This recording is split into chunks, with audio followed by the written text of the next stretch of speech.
అందరికీ నమస్కారం. ఇక కథలోకి వెళ్తే, తార రావటంతో తన స్నేహితులంతా చేతులు కట్టుకుని తన వైపే చూస్తున్నారు. వెర్రిగా ఒక నవ్వు నవ్వి గది లోపలికి వెళ్ళబోతుంటే చేయి పట్టుకుని ఆపేశారు వాళ్ళంతా. ఎవరో బాబాయ్తో వెళ్తున్నా అని చెప్పినట్టున్నారు. అవునే చెప్పారు. ఇతనేనా మీ బాబాయ్? అవునే, మనందరికీ సైట్ వచ్చింది. తను సూర్య కాదు, వీళ్ళ బాబాయే కదా తారా. మోసింది చాలేండి, నేను నిజంగానే బాబాయ్తో వెళ్ళాను. ఓ, అదే సంగతి. ఇది వీళ్ళ బాబాయ్తోనే వెళ్ళింది. దారిలో ఆయన దీన్ని సూర్యకి అప్పగించి వెళ్ళుంటారు, అంతేనా? అబ్బా, నేను చెప్పేది నిజం. పని అయిపోయాక బాబాయ్ నన్ను హాస్టల్లో దించేసి వెళ్ళాడా. ఆ తర్వాత నాకు జ్వరం వచ్చింది. సూర్య నన్ను కలవడానికి వచ్చి జ్వరంగా ఉందని హాస్పిటల్కి తీసుకువెళ్ళాడు. ఛా, ఇదంతా మేము నమ్మాలి. నమ్మితే నమ్మండి, లేకపోతే లేదు. నాకు నిద్ర వస్తుంది అంటూ లోపలికి వెళ్ళిపోయింది. వెనుకే వచ్చారు వాళ్ళంతా. ఏయ్, వాడి దగ్గర ఇరికించామని మా మీద విరుచుకుపడ్డావు.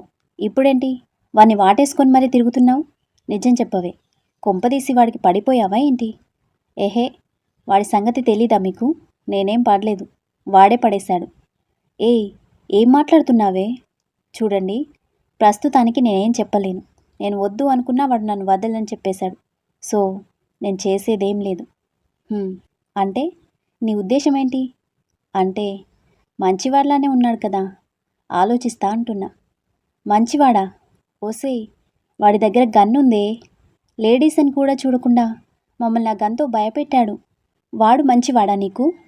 హో, అదా. సరదాగా మీతో తమాషా చేశాడంటే అతనే చెప్పాడు. మీకు సారీ చెప్పమని కూడా చెప్పాడు అంటూ బెడ్ మీద వాలింది తను.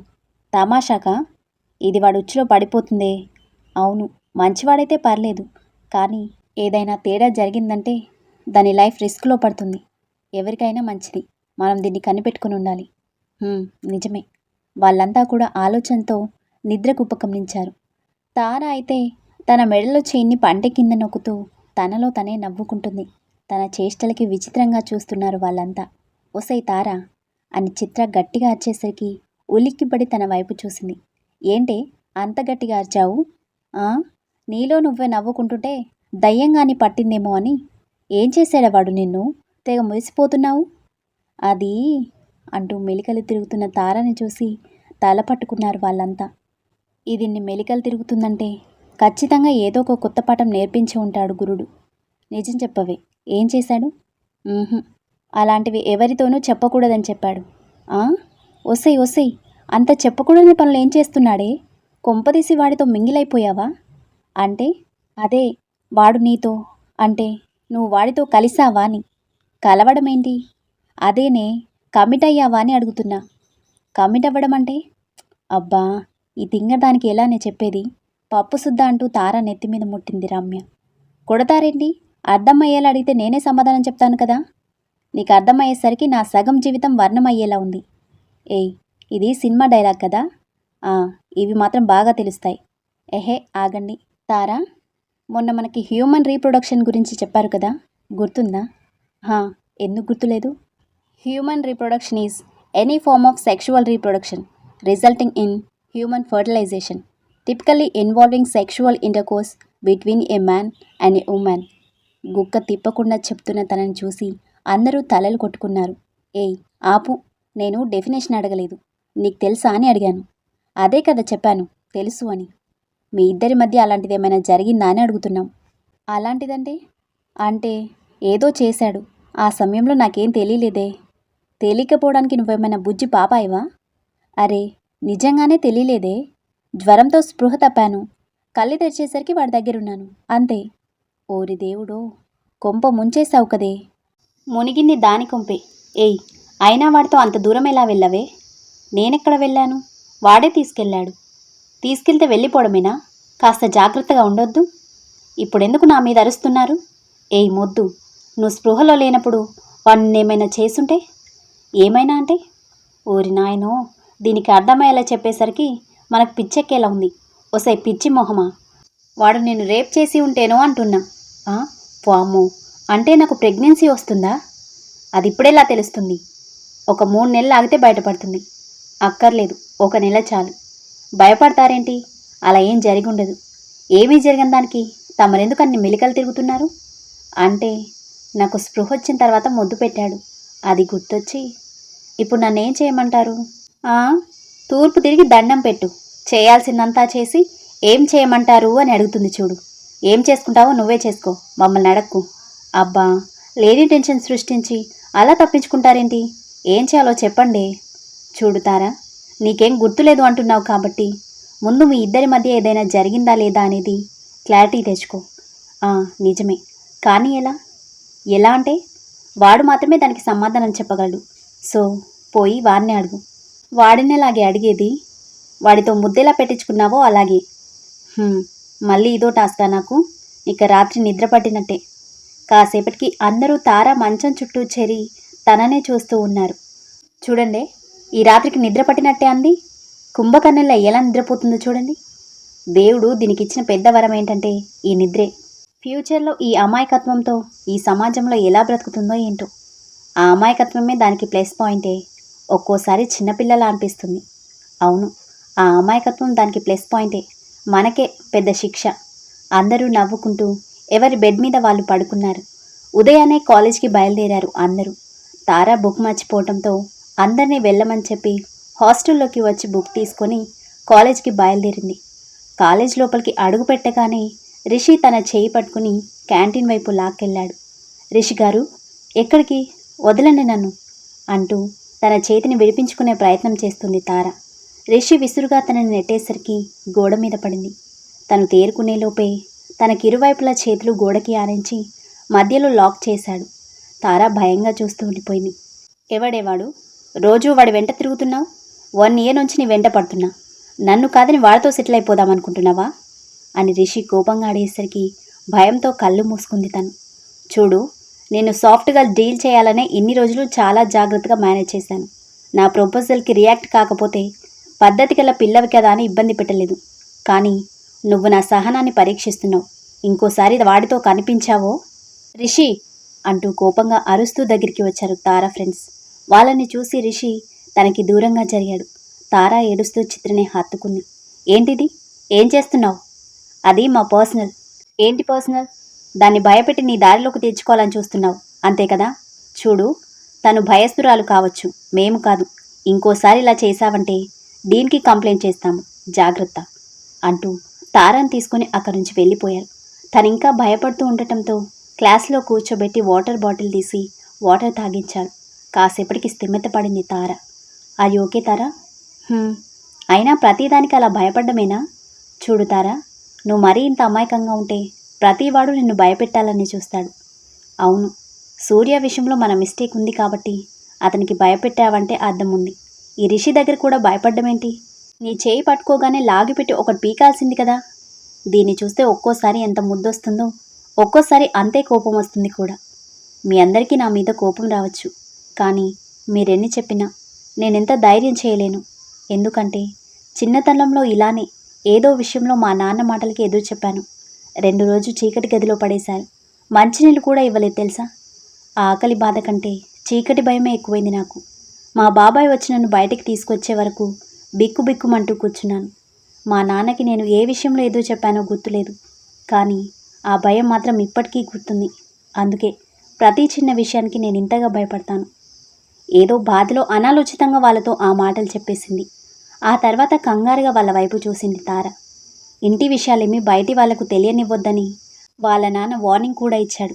దాంతో తనలో కంగారు ఎక్కువై వణుకుతుంటే తన స్నేహితులంతా తన వైపు బాధగా చూస్తూ తనని గుండెలకు హత్తుకున్నారు. భయపడకు, నీకు మేమంతా ఉన్నాం కదా. రిలాక్స్ తారా, వెళ్ళి ఫేస్ వాష్ చేసుకునిరా. క్లాస్ టైం అవుతుంది. రమ్య, తనతో వెళ్ళు. సరే అంటూ తారను తీసుకొని వాష్రూమ్ వైపు కదిలింది. ఆ రోజంతా తార డల్గానే ఉంది. సాయంత్రం కాలేజ్ నుంచి బయటకు వచ్చేసరికి సూర్య తన కోసం ఎదురు చూస్తూ ఉన్నాడు. అప్పటి వరకు తన మొహంలో ఉన్న దిగులు పోయి సంతోషంగా అతని దగ్గరికి పరిగెత్తింది. తన స్నేహితులంతా విచిత్రంగా చూస్తున్నారు. ఏమైంది దీనికి? వారిని చూస్తేనే భయపడేది, ఇప్పుడేంటి చూడగానే పరుగులు తీస్తుంది? కన్ఫర్మ్ ఇది వాడి మాయలో పడిపోయింది. నాకు అదే అనిపిస్తుంది. పదండి చూద్దాం అంటూ అందరూ సూర్య దగ్గరికి వచ్చారు. హాయ్, షాపింగ్కి వెళ్తున్నాం, మీరు వస్తారా అని సూర్య అడిగేసరికి ఆ రోజు షాపింగ్లో అతను చేసిన పని గుర్తొచ్చి తన మెడలో చైన్ తీసి దాచుకుంది రమ్య. తన చేష్టలు చూసి అందరూ నవ్వుతుంటే గుర్రుగా చూసింది. సరే సరే, తన్ని బయటకు తీసుకెళ్తున్నాను. మీరు మాత్రం జాగ్రత్తగా హాస్టల్కి వెళ్ళండి. మీ షికార్లు తర్వాత. మాకు మీ మీద కొన్ని డౌట్స్ ఉన్నాయి. వాటిని క్లారిఫై చేసి ఆ తర్వాత తారని తీసుకువెళ్ళండి. హో, డౌట్స్ అంటే మొన్నట్లా నన్ను రౌండప్ చేద్దామనుకుంటున్నారా ఏంటి? ఇప్పుడు నా దగ్గర గన్ కూడా లేదు. ముందే చెప్తే తెచ్చుకునేవాని కదా. ఆహా, ఆ రోజు కూడా మేం చెప్తేనే గన్ తీసుకొచ్చావా ఏంటి? లేదు, కానీ గెస్ చేశాను. అబ్బో, సరే, ఇప్పుడేం మాట్లాడబోతున్నామో కూడా గెస్ చేసి మా డౌట్స్ క్లారిఫై చేసి. ఏంటి ఇదంతా? తారా, నువ్వేం మాట్లాడకు. అతని డీటెయిల్స్ తెలిస్తే గానీ నిన్ను పంపించాం. చెప్పండి సూర్య గారు. అవన్నీ ఇక్కడ మాట్లాడుకుంటే బాగుండదేమో. రండి, కాఫీ షాప్లో కూర్చుందాం. బిల్ మీరు కట్టేలా అయితేనే తీసుకువెళ్ళండి, లేదంటే మాత్రం మా గ్రౌండ్లో కూర్చొని మాట్లాడుకుందాం. హో, అవునా, సరే, గ్రౌండ్కే పదండి అంటూ తారా చేపట్టుకుని గ్రౌండ్ వైపు నడిచాడు. వీడెవడే పిసినారి తనకి బ్రాండ్ అంబాసిడర్లా ఉన్నాడు. కనీసం కాఫీ కూడా తాగించలేడా? వాడితో షాపింగ్ వెళ్తేనే చుక్కలు చూపించాడు. కాఫీలు, డిన్నర్లు అన్నావనుకో మొత్తం గెలాక్సీనే చూపిస్తాడు. అవసరమా మనకి? పదండి. అందరూ గ్రౌండ్ దగ్గరికి వచ్చి కూర్చున్నారు. తారని మాత్రం పక్కనే కూర్చోబెట్టుకున్నాడు అతను. మిగిలిన అందరూ వాళ్ళ ఎదురుగా బెంచ్ మీద కూర్చున్నారు. ఇప్పుడు చెప్పండి, ఏంటి మీ డౌట్స్? మొదటిది, నీ పేరు సూర్య అని చెప్పావు. పూర్తి పేరేంటి? అంటే ఇంటి పేరుంటుంది కదా. సూర్య మౌనంగా బెంచ్ మీద వేళ్ళని ఆడిస్తూ ఉన్నాడు. చెప్పండి, ఏంటలా మౌనంగా ఉన్నారు? ఇంటి పేరు లేదా ఏంటి అని ఒక అమ్మాయి అడిగేసరికి సూర్య పిడికిలి బిగుసుకుంది. కోపంగా పైకి లేచి తన గొంతు పట్టుకోబోతూ ఆగిపోయాడు. పక్కకి చూసేసరికి తారా కూడా టెన్షన్గా చూస్తూ కనిపించింది. సారీ, నేనేదో క్యాజువల్గా అన్నాను అంతే అంటూ భయంగా చెప్పింది ఆ అమ్మాయి. సైలెంట్గా తార పక్కనే కూర్చున్నాడు. చూడండి, మీ మటుకు మీరు లవ్ చేస్తున్నారు అంటే సరిపోతుందా? ఆడపిల్ల లైఫ్ అండి, మంచి చెల్లు చూసుకోవాలి కదా. అంటే ఇంటి పేరు లేనివాడికి లవ్ చేసే హక్కు లేదంటారా? ఈ లోకంలో చాలామంది అనాథలున్నారు. వాళ్ళందరికీ ఏ ఇంటి పేరిస్తారు? అయ్యో, మా ఉద్దేశం కించపరచాలని కాదు, తెలుసుకోవాలని. సరే, అది వదిలేయండి. మీ గురించి మాకు కొంచెమైనా తెలియాలి కదా. తారా అమాయకురాలు. ఇంట్లో దొరకని ప్రేమ మీ దగ్గర దొరుకుతుందని ఆశపడుతుంది. ఆ ప్రేమ నిజమా కాదా అని తెలుసుకోవాలని మా ప్రయత్నం, అంతే. మీకేమనిపిస్తుంది? నేను తనని మోసం చేస్తున్నాననా? నమ్మలేం కదా. మా జాగ్రత్తలో మేముండాలి. మీ గురించి ఏం తెలియకుండా దాన్ని మీతో పంపించలేం. అవును, కనీసం సూర్య అనే మీ పేరు కూడా నిజమో కాదో తెలియదు మాకు. నిజమే, నా పేరు సూర్య కాదు అని అతను అనేసరికి అయోమయంగా చూశారు వాళ్ళంతా. సూర్యాభాయ్, ముంబైలో నన్నందరూ అలానే పిలుస్తారు. నేనక్కడ పెద్ద డాన్ని. సూర్య చెప్తుంటే అందరూ ఆసక్తిగా వింటున్నారు. నేను ముంబైలో అడుగు పెట్టేసరికి అక్కడ పోలీస్ కమిషనర్ మాఫియా మొత్తాన్ని ఏరిపారేశాడు. ముంబైని క్లీన్ సిటీగా మార్చేశాడు. అంత పెద్ద సిటీ రౌడీలు, గూండాలు లేకుండా ఉంటే ఏం బాగుంటుంది చెప్పండి. అందుకే నేను మళ్ళీ కొత్తగా మాఫియాని తీసుకొచ్చాను. కానీ ఆ కమిషనర్ ఊరుకోడు కదా. అందుకే ఆయన్ని నా గ్రిప్లో ఉంచుకోవడానికి ఆయన కూతుర్ని ట్రాప్ చేద్దామని ఇక్కడికి వచ్చాను. అందుకే తారని ట్రాప్ చేసి నా లవ్లో పడేలా చేశానన్నమాట. వాళ్ళంతా బుర్రగోకుంటూ ఇదేదో సినిమా కథలా ఉందే అనేసరికి సూర్య నవ్వుకుంటాడు. సినిమా కథలా ఉండటం కాదు, సినిమా కథే చెప్పాడు. వాడు బిజినెస్ మ్యాన్ సినిమా కథ చెప్తుంటే మీరేమో పిచ్చి మొహల్లా వింటూ కూర్చున్నారు అని చిత్ర తిట్టేసరికి అందరూ మూతి ముడుచుకొని సూర్య వైపు చూశారు. సినిమా కథ చెప్పి మమ్మల్ని బోల్తా కొట్టిద్దామని చూస్తున్నావా? అరే, నేను నా కథే చెప్పాను, నమ్మండి. తారా వాళ్ళ నాన్న ఏమీ కమిషనర్ కాదే, వాళ్ళ బాబాయ్ కదా కమిషనర్. కానీ వాళ్ళ బాబాయ్కి పెళ్లి కాలేదు కదా. తారా కూడా ఆయనకి కూతురు లాంటిదే కదా, అందుకే. ఏం తారా, నువ్వు నమ్ముతున్నావా అని తనని అడిగేసరికి బిక్కమొహం వేసింది తను. నేను ఆ సినిమా చూడలేదు. నిజంగా ఇది సినిమా కదేనా? అరే, కాదంటున్నా కదా. 100కి 100 పాలు నేను చెప్పింది నా కదే. అవును, కదే చెప్పావు, నిజం మాత్రం చెప్పటం లేదు అని వాళ్ళు అనేసరికి నవ్వుకుంటాడు సూర్య. ఓరి దేవుడో, వీడి నుంచి నిజం చెప్పించడం మన తరం కాదు కానీ తారా, వీడు పెద్ద దేశముద్దులా ఉన్నాడు. నీకా ఈ లోకం పోకడ అస్సలు తెలీదు. బాగా ఆలోచించుకొని ముందుకు వెళ్ళు. ఇంతకు మించి మేమేం చెప్పలేం. పదండి వెళ్దాం అంటూ వాళ్ళంతా అక్కడి నుంచి వెళ్ళిపోయారు. ఇంతలో రిషి వాళ్ళ గ్యాంగ్తో ఫుట్బాల్ కోర్ట్కి వెళ్తూ తారాని చూసి ఆగిపోయాడు. రిషి, ఎవర్రా వాడు? ఈ తారతో ఎక్కువగా కనిపిస్తున్నాడు. కొంపదీసి దాని బాయ్ ఫ్రెండ్ అంటావా? వాడి సంగతి ఇప్పుడే చెప్తాను అంటూ బాల్ కింద పెట్టి సూర్య వైపు కిక్ చేశాడు. అది అతని మొహాన్ని తాకుతుందని ఎదురు చూస్తున్న వాళ్ళకి షాక్ ఇస్తూ బాల్ని ఒక్క చేత్తోనే పట్టుకున్నాడు సూర్య. తారా కంగారుగా చూస్తుంటే కన్ను గిటి రిలాక్స్ నెమలి. వాడికి కూడా క్లారిటీ కావాలనుకుంటున్నాడు. ఇచ్చేసొస్తాను అంటూ బాల్ తీసుకొని వేలి మీద తిప్పుతూ రిషి దగ్గరికి వచ్చాడు. Good kick. ట్రై చేస్తే ఫ్యూచర్లో మంచి ఛాంపియన్ అవుతావు. కాకపోతే కొంచెం డిసిప్లిన్ మిస్ అయింది. బాల్ పోర్ట్లో కొట్టాలి, ఇలా మొహం మీదకి కాదు. హలో, వాడు స్టేట్ ఛాంపియన్. వాడికే ఫుట్బాల్ నేర్పిస్తున్నావా అని పక్కవాడు అనేసరికి రిషి వాడిని ఆపి, లెక్చర్ ఇవ్వడం కాదు, వచ్చి నాతో ఆడు. కనీసం ఒక్క గోల్ వేసినా నేను వదిలేస్తాను. లేదంటే మాత్రం ఆ గోల్ వేయాల్సిన ప్లేస్లో నిన్ను నిలబెడతాను. రియల్లీ? ఒక్కటి కాదు, 3 గోల్స్ వేస్తా. మరి నువ్వు ఉదయం చేసిన దానికి తారా కాళ్ళు పట్టుకుని క్షమాపణ చెప్పి నా చేత ఒక కిక్ తీసుకోవాలి, ఓకేనా? ఓ, అప్పుడే చెప్పేసిందా అంటూ తారా వైపు కోపంగా చూశాడు రిషి. తను చెప్పకుండా సూర్యకి విషయం ఎలా తెలిసిందా అని ఆశ్చర్యంగా చూస్తుంది తార. ఏంటి ఆలోచిస్తున్నావు? ఓడిపోతావని భయపడుతున్నావా అని సూర్య అడగటంతో నాకేం భయం లేదు, నువ్వు ఓడిపోవడానికి సిద్ధంగా ఉండు అంటూ ఫుట్బాల్ కోర్ట్ వైపు నడిచారు. తారా కంగారుగా సూర్య దగ్గరికి వచ్చింది. ఏం చేస్తున్నావు? వాళ్ళతో గొడవ అవసరమా? ఊరికే కొడితే గొడవ అవుతుందనే కదా ఈ గేమ్ ప్లాన్ వేసింది వాళ్ళు. అందుకే నిన్ను రెచ్చగొట్టి గేమ్లోకి దిగేలా చేశారు. ప్లాన్ ఎవరిదైనా గోల్ మాత్రం నాదే అంటూ కన్ను కొట్టి ముందుకు కదిలాడు సూర్య. తారా టెన్షన్ పడుతూనే అతని వెనుక వచ్చింది. గేమ్ స్టార్ట్ చేశారు. అప్పటికే విషయం తెలియటంతో హాస్టల్ స్టూడెంట్స్ చాలామంది అక్కడికి చేరుకున్నారు. తారా స్నేహితులు కూడా వచ్చి తన పక్కన నిలబడేసరికి తారా చిత్ర చేతిని గట్టిగా పట్టుకుంది. ఏమైందే? ఈ గేమ్ ఏంటి? ఆ రిషిని ప్లాన్ చేసి సూర్యని గేమ్ ఆడడానికి ఒప్పించాడు. ఏం జరుగుతుందో ఏంటో అని భయంగా ఉంది. వాళ్ళంతా సూర్యని చూస్తూ మాకు డౌట్, ప్లాన్ రిషి వేశాడా లేదంటే సూర్య ప్లాన్ చేశాడా?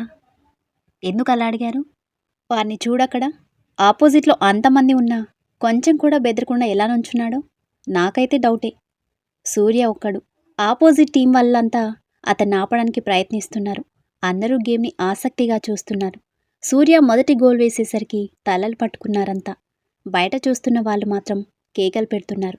రిషిలో పట్టుదల ఎక్కువై ఈసారి చీట్ చేసైనా గెలవాలని తన వాళ్ళకి చెవిలో ఏదో చెప్పాడు. రెండో గోల్ వేయబోతుండగా నలుగురు కలిసి సూర్య మీద పడేసరికి బాల్ కింద పడిపోయింది. రిషి నవ్వుతూ ఆ బాల్ని తమ వైపు తీసుకెళ్లాడు. రిషి గోల్ వైపు బాల్ని తన్నాడు. గెలిచేశామని సంబరపడుతున్న వాళ్ళకి షాక్ ఇస్తూ ఆ గోల్ వైపు ఉరికి బాల్ని వెనక్కి నెట్టాడు. అంతే, ఆ బాల్ని మళ్ళీ వాళ్ళకి చిక్కనివ్వకుండా అడ్డొచ్చిన వాళ్ళని గెంటుతూ ముందుకు వెళ్తున్నాడు. ఇంతలో ఒకడు సూర్య కాళ్ళకి కాళ్ళు అడ్డం పెట్టాడు. ఒక్కసారిగా ఎగిరి ఆ కాళ్ళ మీద దూకేసరికి అమ్మా అంటూ పడిపోయాడు. మరుక్షణం ముందుకు వచ్చి రెండో గోల్ ఫినిష్ చేశాడు సూర్య. తారా సంతోషంతో చప్పట్లు కొడుతుంటే రిషిలో కోపం ఇంకా పెరిగి మూడో గోల్ వెయ్యనీయకూడదని ట్రై చేస్తున్నాడు. మూడోసారి సూర్యను కొట్టబోతుంటే మోకాళ్ళ మీద కిందకి వంగి పిడికిలి బిగించి రిషి చెస్ట్ మీద గట్టిగా ఒక పంచేచ్చాడు. ఆ దెబ్బకి రిషి అక్కడే కూలబడిపోతే మూడో గోల్ కూడా ఫినిష్ చేశాడు సూర్య. ఏం జరుగుతుందో అని భయపడిన తార సూర్య 3 గోల్స్ ఫినిష్ చేసేసరికి సంతోషంతో పరిగెత్తుకుని వచ్చి అతన్ని హత్తుకుంది. స్టూడెంట్స్ అంతా విజిల్స్ వేస్తుంటే ఆ ప్రదేశం మొత్తం కోలాహలం నెలకొంది. సూర్య ఎవరో తెలియకపోయినా కూడా అతని గేమ్ స్కిల్స్ అందరినీ ఆకట్టుకోవటంతో అందరూ దగ్గరికి వచ్చి సూర్యని పైకెత్తేశారు. స్టూడెంట్స్ అంతా సూర్యని పైకెత్తేసరికి తారా ఫ్రెండ్స్ తలలు కొట్టుకుంటూ రేయ్, వాడు మన కాలేజ్ కాదురా అని అరిచేసరికి సూర్యని కిందకి దించారు. అవును, మీరు మా కాలేజ్ కాదుగా, ఎవరు బాస్ మీరు? నేను తారా బాయ్ ఫ్రెండ్ని అని సూర్య చెప్పేసరికి షాక్తో చూసింది తార. తారా, నీకు బాయ్ ఫ్రెండ్ ఉన్నాడన్న విషయమే తెలీదు. ఎనీవే, మీ గేమింగ్ స్కిల్స్ మాత్రం super boss. Thank you. Game గెలిచాను కదా. మా బెట్ ప్రకారం అతను ఒప్పుకున్న దాంట్లో ఒకటి గేమ్లోనే ఫినిష్ చేశాను. మిగిలింది కూడా చేస్తే బెట్ క్లోజ్ అవుతుంది అంటూ రిషి వైపు చూసేసరికి అందరి ముందు అవమానంగా ఫీల్ అవుతూ తారా దగ్గరికి వచ్చి సారీ చెప్పాడు. హలో బాస్, నేనేం చెప్పాను? తన కాళ్ళు పట్టుకొని క్షమాపణ చెప్పాలని చెప్పాను, మర్చిపోయావా? ఇక తప్పదని కిందకి వంగి తారా కాళ్ళు పట్టుకోబోతే వెనక్కి జరిగింది తను. సూర్య తనని ముందుకి లాగి నిలబెట్టడంతో రిషి తన కాళ్ళు పట్టుకుని సారీ చెప్పి కోపంగా అక్కడి నుంచి వెళ్ళిపోయాడు. మిగిలిన స్టూడెంట్స్ సూర్యతో ముచ్చట్లు పెట్టేసరికి తారా పక్కనే నిలబడి నవ్వుకుంటూ అతన్నే చూస్తూ ఉంది. కాసేపటికి వాళ్ళంతా వెళ్ళటంతో తారా దగ్గరికి వచ్చాడు. హ్మ్. నిన్ను బయటకు తీసుకువెళ్దామనుకుంటే ఇక్కడే చీకటి పడిపోయింది. ఏం చేద్దాం? ఇక్కడే కూర్చొని మాట్లాడుకుందాం. ఏం? ఇంకా నీ డౌట్స్ మిగిలిపోయాయా? అడిగినా సమాధానం చెప్పవని అర్థమైందిలే. కానీ ఒకటి మాత్రం చెప్పు. నిజంగానే నీకెవరూ లేరా? లేదంటే ఉండి కూడా మాకు నిజం చెప్పడం లేదా? సూర్య మౌనంగా పక్కకి వెళ్ళి మెట్ల మీద కూర్చున్నాడు. తారా కూడా అతని పక్కనే కూర్చుంది. ఇది కూడా చెప్పడం ఇష్టం లేదా? సమయం వచ్చినప్పుడు అన్నీ తెలుస్తాయి తారా. ప్రస్తుతానికైతే నాకెవరూ లేరు అని అతను చెప్పేసరికి తారా బాధగా అతని వైపే చూస్తూ ఉండిపోయింది. బాధపడకు సూర్య. కొన్నిసార్లు అందరూ ఉన్న ఒంటరి జీవితమే గడిపేవాళ్ళు చాలామంది ఉన్నారు. దానికంటే ఎవరూ లేరు అనుకోవటమే మంచిదేమో. నీకు నీ వాళ్ళు చాలామంది ఉన్నారు కదా. అవును, ఉన్నారు. కానీ ఎంతమంది ఉన్నా ఒక ఆడపిల్ల బాధ గాని మనసు గాని అర్థం చేసుకునేంత పెద్ద మనసు ఎవరికీ లేదు. మనసులోనే అనుకుంటూ సూర్య వైపు చూసింది. సరే, అది వదిలి నీ గురించి చెప్పాలి అనిపించినప్పుడే నాకు చెప్పు. అప్పటి వరకు నేనేం అడగను. మరి నీ ఫ్రెండ్స్ ఊరుకుంటారా? వాళ్ళకి నేను నచ్చ చెప్పుకుంటాలే. అయినా నేనెక్కడ మోసపోతాను అని వాళ్ళ భయం అంతే. వాళ్ళు నా లైఫ్లోకి వచ్చిన తర్వాతే నేను ఈ మాత్రమైన సంతోషాన్ని చూడగలిగాను. తారా మాట్లాడుతూ ఉంటే సూర్య తననే చూస్తూ ఉన్నాడు. తారా విషయంలో మొదటి ఘట్టాన్ని దాటగలిగాడు. అదే తన నమ్మకం సంపాదించడం. తొలి కౌగిలింతలోనే తనలో అలజడి సృష్టించి ముద్దుతో మైమరిపించి అతన్ని వశం చేసుకోగలిగాడు. అతని స్పర్శతోనే తనకి తొలి పరవశాన్ని పరిచయం చేశాడు. అతనికి దూరంగా ఉండాలి అని తన ఆలోచనని దూరం చేసి అతనితోనే ఉండాలి అనేంత ప్రేమని నమ్మకాన్ని తనలో కలిగించాడు. సూర్య తన చేయి పట్టుకునేసరికి మాట్లాడడం ఆపి అతని వైపు చూసింది. తన కళ్ళల్లోకి చూస్తూ చేతి మీద ముద్దు పెట్టేసరికి పరవశించిపోతూనే ఎరుపెక్కిన బుగ్గల్ని దాచేస్తూ తలదించుకుంది. నాతో ఉంటావా అని అతను అడిగిన మాటలు అర్థం కాక అయోమయంగా చూసింది తార. చెప్పు, నాతో కలిసి ఉంటావా? అర్థం కాలేదు. పెళ్లి గురించి అడుగుతున్నావా? పెళ్ళి అనే రిలేషన్ కేవలం సమాజం కోసం ఏర్పాటు చేసుకున్నది. అయినా ఇద్దరు కలిసి ఉండాలంటే వాళ్ళ మనసులు కలవాలి గాని ఇలా ఒక తాడుని ముడేసి అది బంధం అంటే సరిపోతుందా? అదేంటి అలా అంటావు? అదొక పవిత్ర బంధం. పసుపు తాడు మంగళకరం. భార్యాభర్తలుగా ఒకటైన వాళ్ళు 7 జన్మలకి కలిసుంటారనేది ఒక నమ్మకం. ఈ జన్మలోనే ఎవరూ ఒకరితో ఉండటం లేదు. ఇక 7 జన్మలు కలిసుంటారనేది ఎలా నమ్మాలి? నమ్మాలి సూర్య. ఒక ఆడపిల్ల 20 ఏళ్ళు పెంచిన కుటుంబాన్ని వదిలేసి ముక్కు మొహం తెలియని వాణ్ణి చేయి పట్టుకుని ధైర్యంగా అతనితో వెళ్తుంది అంటే అది ఒక నమ్మకం. అంతెందుకు, నువ్వు పరిచయమై వారం రోజులవుతుంది. నీ గురించి నాకేమీ తెలియదు. కానీ నీతో ఇంత క్లోజ్గా ఉండగలుగుతున్నానంటే కారణమేంటి? అది కూడా నమ్మకమే కదా. ఒకవేళ ఆ నమ్మకం అబద్ధమైతే? నమ్మకం అనేది ఒక నిజం సూర్య. మనం నిజం వైపు నిలబడితే ఒకవేళ ఆ వ్యక్తి ఆ నమ్మకాన్ని నిలబెట్టుకోకపోతే తప్పు ఆ వ్యక్తిదే కానీ నమ్మకాన్ని కాదు. పైకి అమాయకురాల్లా కనిపిస్తున్నావు కానీ చాలా విషయం ఉంది నీలో. కొన్ని ఆడపిల్లకు పుట్టుకతోనే అబ్బుతాయంట, మా అక్క చెప్పింది. ఓ, నీకు సిస్టర్ ఉందా? హా, ఉంది. నాకంటే చాలా అందంగా ఉంటుంది. అంతకంటే చాలా మంచిది కూడా. కానీ కానీ ఏమైంది మీ అక్కకి? 2 ఏళ్ల కిందట ఎవరినో ప్రేమించి ఇంట్లో నుంచి వెళ్ళిపోయింది. ఇప్పుడెక్కడుందో తెలీదు. ఆ తర్వాతే బాబాయ్ మా నాన్నని ఒప్పించి నన్నిక్కడ జాయిన్ చేశాడు. అదేంటి, మీ అక్క వెళ్ళిపోయిన తర్వాతే ఎందుకు జాయిన్ చేశారు? అది నాకు తెలీదు. అయినా నీ గురించి ఏం చెప్పవు గానీ నా గురించి అన్ని విషయాలు భలే తెలుసుకుంటున్నావే. నా గురించి చెప్పడానికి ఏముందిలే, ఒంటికాయ సొంటి కొమ్ము లాంటోడిని. ఒక్కోసారి భలే విచిత్రంగా మాట్లాడుతున్నావు. సరే, నేనిక వెళ్తాను. ఓయ్, అప్పుడే పోయి ఏం చేస్తావు? కూర్చో కాసేపు అంటూ లేవబోతున్న తనని కూర్చోబెట్టాడు. అటు తిప్పి ఇటు తిప్పి నేను అడిగిన దానికి సమాధానం చెప్పకుండానే పోతున్నావు. ఏమడిగావు? నాతో ఉంటావా అని అడిగాను కదా. ఉంటావా అంటే ఎలా?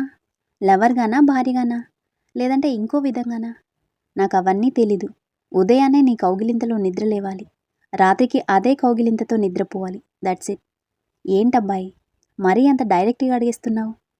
ఇండైరెక్ట్గా అడిగితే నీకు అర్థం కావటం లేదు కదా. నా మనసులో ఉన్నది చెప్పేశాను. నీకెప్పుడు నా దగ్గరికి రావాలనిపించినా ఐ లవ్ యూ అని ఒకే ఒక మాట చెప్పు చాలు, తీసుకెళ్ళిపోతాను. ఎక్కడికి తీసుకెళ్ళిపోతావు? వామ్మో, నువ్వు చాలా డేంజర్గా ఉన్నావు. నాకు భయమేస్తుంది. బాయ్ అంటూ తన బ్యాగ్ తీసుకుని పైకి లేచి నడుస్తుంది. ఓయ్ నెమలి, నీ ఆన్సర్ కోసం ఎదురు చూస్తూ ఉంటాను. నేను రాను. ప్రేమ అంటే ఆరాధన ఉండాలి, కోరిక కాదు. అది కూడా ఒక ఆరాధనే నెమలి. ఒకరిపై ఒకరికి ఉండే ఇష్టం టచ్తోనే కదా ముందుకెళ్ళేది. నేను మన రిలేషన్ని ముందుకు తీసుకువెళ్ళాలి అనుకుంటున్నాను. మంచిది, నేను ఈ ముందుకు వెళ్తాను, తమరు అటు వెళ్ళండి. ఇది అన్యాయమే. చిన్నపిల్లాన్ని ఇలా అర్ధాంతరంగా వదిలేసి వెళ్ళిపోతావా? ఆహా, మరి చిన్నపిల్లాడికి పిల్లల్ని పుట్టించే ఆలోచనలు ఎందుకు వస్తున్నాయో? అది నా తప్పు కాదు అంటూ తన దగ్గరికి వచ్చి ఎదురుగా నిలబడ్డాడు. తార మూతి ముడుచుకొని అతని వైపే చూస్తుంది. ఊరించే నీ అందానిది అంటూ తన చెంప మీద వేలితో తట్టేసరికి తన గుండె వేగం పెరిగింది. అంతలోనే ఏదో గుర్తు రావడంతో కంగారుగా అతని వైపు చూసింది. అవును, నిన్న మన మధ్య ఏమైనా జరిగిందా? అంటే నేను స్పృహలో లేను కదా, నువ్వేమైనా చేశావేమో అని నా ఫ్రెండ్స్ డౌట్ పడ్డారు. నిజం చెప్పు, ఏమైనా చేశావా? హా, చాలా చేశా. నీకేం గుర్తులేదా? ఏం చేశావు? ఏం చేశానంటే నేను చెప్పను, సిగ్గేస్తుంది. నీకు సిగ్గు సూట్ అవ్వదు కానీ నిజం చెప్పు. మందు వేసి పడుకోబెట్టిన తర్వాత నీ చున్నీ జారిపోయింది. ఇక నా గుండె జారిపోయింది. ఒక్కసారిగా అలా చూసేసరికి కంట్రోల్ చేసుకోలేక ముందుకొచ్చానా అని అతను గ్యాప్ ఇచ్చేసరికి గుడ్లపగించి చూస్తుంది తార. సూర్య నవ్వుకుంటూ, నువ్వేమో కదలకుండా పడుకున్నావు, స్టాచ్యూతో రొమాన్స్ చేస్తే ఏం కిక్కుస్తుందిలే అని చున్నీ కప్పి వెళ్ళిపోయాను అని అతను చెప్పగానే రిలాక్స్గా ఊపిరి తీసుకుంటూ హమ్మయ్య అనుకుంది. సూర్య వైపు చూసేసరికి నవ్వుతూ కళ్ళెగిరేశాడు. చి పో, ఒక్క క్షణం భయపెట్టి చంపావు. అయినా నా ఫ్రెండ్స్ చెబుతూనే ఉన్నారు నువ్వు చాలా తేడాగా ఉన్నావని. నిజంగానే నువ్వు అర్థం కాని ఒక ఫజిల్వి. పోయిగా. పోతాలే గాని ఏమైనా చేసుంటే ఏం చేసేదానివి? పోవయ్యా అంటూ తనలో తనే నవ్వుకుంటూ హాస్టల్ వైపు నడిచింది తను. తన వెనుకే వస్తూ తారా లోపలికి వెళ్ళబోతుంటే చేయి పట్టుకున్నాడు. ఓయ్ నెమలి, నాకు నీతో ఉండాలని ఉంది, అందుకే అడిగాను. నీకు ఇష్టమైతే ఓకే, లేదంటే నేను వెయిట్ చేస్తాను. నువ్వు వెయిట్ చేస్తే నేను ఒప్పేసుకుంటానా? ఒప్పేసుకుంటావో ఉప్పేసుకుంటావో నీ ఇష్టం, కానీ నీకు కూడా నాతో ఉండాలి అనే ఇష్టం పెరిగిందనుకో, నేను అడగక్కర్లేదు, నువ్వే వచ్చేస్తావు. ఒకవేళ నీ మీద అంత ఇష్టం పెరగలేదు అనుకో, అప్పుడేం చేస్తావు? అలా జరగదుగా. నా మీద ఇష్టం పెరిగేలా నేను చేస్తానుగా. తార అతని కళ్ళలోకి చూసింది. సూర్య చూపు తిప్పుకునేసరికి అతని చేతిని పట్టుకుంది. నువ్వు నిజంగానే నన్ను ప్రేమిస్తున్నావా అని తను అడిగేసరికి కంగారుగా తన వైపు చూశాడు. ఏం లేదు, ఒక్కోసారి నీ ప్రవర్తన వింతగా ఉంటుంది.